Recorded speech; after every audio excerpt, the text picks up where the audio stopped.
안녕하세요. 미니파이어의 1인 기업입니다. 2022년 7월부터 건강보험 2단계가 실시될 예정입니다. 건강보험 제도 개선을 위해서 2017년에 수립된 일정대로 진행되는 건데요. 건강보험 2단계가 시행되면 현재인 1단계에 비해서 피부양자 자격 요건은 많이 축소됩니다. 2017년에 계획되었던 건강보험 개편 목표 중 하나인 고소득, 고재산의 피부양자는 단계적으로 지역가입자로 전환한다는 것에 따른 건데요. 이 계획대로 단계적으로 추진돼 가고 있는 겁니다. 건강보험 2단계에서 피부양자 자격 요건은 재산세 과세 표준 금액으로 평가하는 보유재산을 기준으로 볼 때 보유재산이 3억 6천만 원까지는 연간소득이 2천만 원을 넘는 경우에 피부양자에서 탈락하게 되고 보유재산이 3억 6천만 원을 넘어서 9억 원까지는 연간소득이 1천만 원을 넘으면 탈락하게 될 예정입니다. 보유재산이 9억 원이 넘는 경우에는 현재와 동일하게 피부양자가 될 수 없고요. 이때 연간 소득에 포함되는 소득의 종류에는 연간 1천만 원을 초과하는 금융소득, 사업소득, 임대소득, 기타소득, 공적연금소득, 그리고 일시적 근로소득 등이 있습니다. 이런 소득의 합계 금액이 2천만 원을 넘으면 보유재산이 전혀 없어도 피부양자 자격은 상실되고요. 보유재산이 3억 6천만 원을 넘으면 이런 소득 합계가 1천만 원만 넘어도 피부양자 자격이 상실되는 겁니다. 건강보험 2단계에서의 피부양자 자격 요건을 현재의 피부양자 요건과 비교해 보면요. 재산이 3억 6천만 원까지는 소득이 3,400만 원 기준이었던 것이 2천만 원 기준으로 낮아지게 되는 거고요. 재산이 3억 6천만 원에서 5억 4천만 원 사이인 경우에는 소득 기준이 더 크게 줄어들어서 1천만 원으로 낮아지게 될 예정입니다. 재산이 5억 4천만 원 이상인 경우에는 현재와 동일한 기준이 유지될 예정이고요. 이렇게 보면 화면에 표시된 영역에 속하는 분들은 2022년 7월 이후 피부양자에서 탈락하고 지역가입자로 전환돼서 지역건보료를 납부하게 될 예정인 겁니다. 그러니까 이 영역에 포함되는 분들은 반드시 피부양자 자격 유지를 위한 대비를 해 두어야 합니다. 여기서 한 가지 꼭 기억할 점이 있는데요. 건강보험에서 소득, 재산을 평가할 때는 부부라도 각자 개별적으로 평가한다는 겁니다. 소득, 재산 평가 금액은 부부 합산이 아니라 부부 각자가 이 기준만 넘지 않으면 피부양자가 될 수 있는 겁니다. 2단계에서 피부양자 요건이 이렇게 강화될 경우 2017년에 계획을 수립할 당시 예상으로는 피부양자 59만 명이 자격을 상실하고 지역가입자가 될 것으로 예상했었지만 내년에 실제로 2단계가 시행되면 이보다 훨씬 많은 분들이 피부양자 자격을 상실하게 될 것으로 보는 게 맞을 텐데요. 왜냐하면 지금도 계속되고 있는 주택 가격 상승이 현재 피부양자인 분들의 재산 평가 금액을 크게 올려놓고 있기 때문인데요. 재산 평가 금액이 높아지면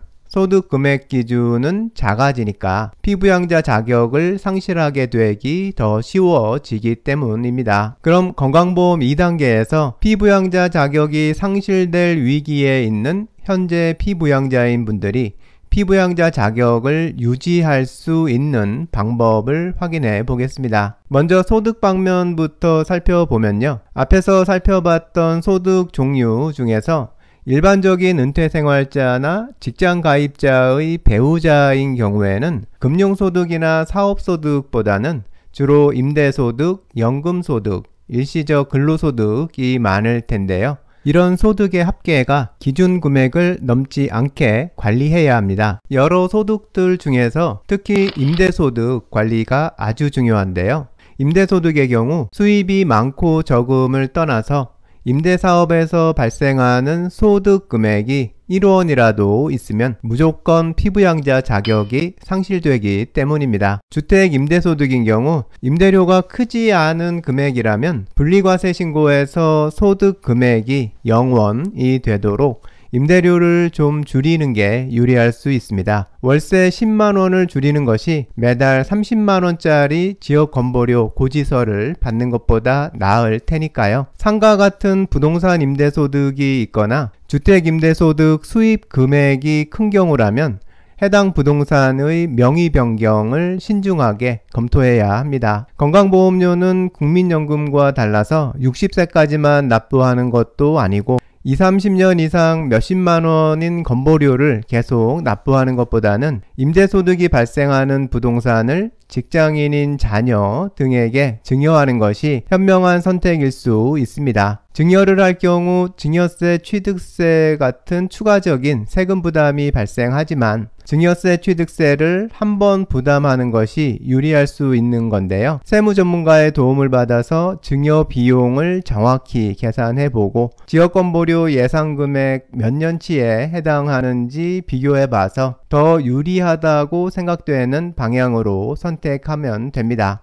임대소득이 없는 경우라면 국민연금 소득과 일시적인 근로소득 등의 소득금액 합계가 피부양자 자격 소득 기준을 넘지 않아야 합니다. 특히 국민연금 가입 기간이 30여 년 정도로 긴 분들인 경우 노령연금이 보통 100만원에서 130만원 정도 받게 될 텐데요. 이 금액과 다른 소득 금액을 합해서 소득 기준을 넘지 않도록 관리해야 합니다.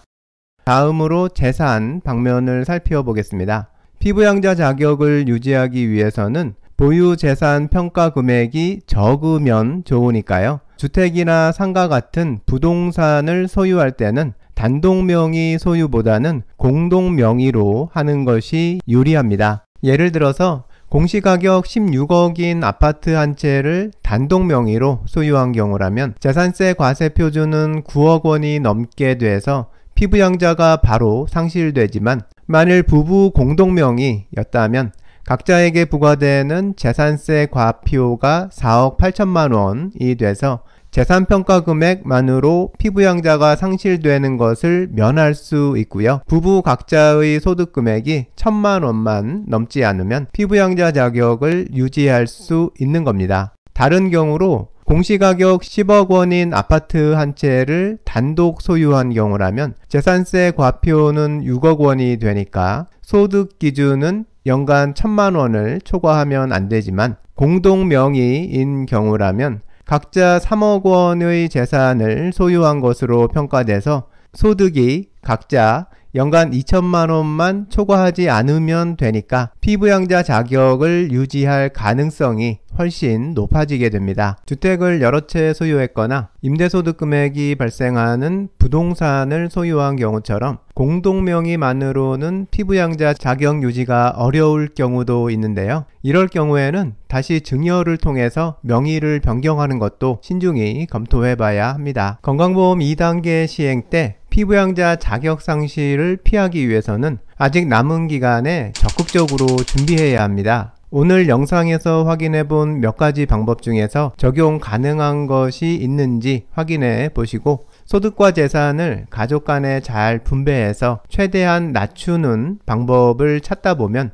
본인 경우에 맞는 피부양자 자격 유지 방법을 발견할 수 있을 겁니다.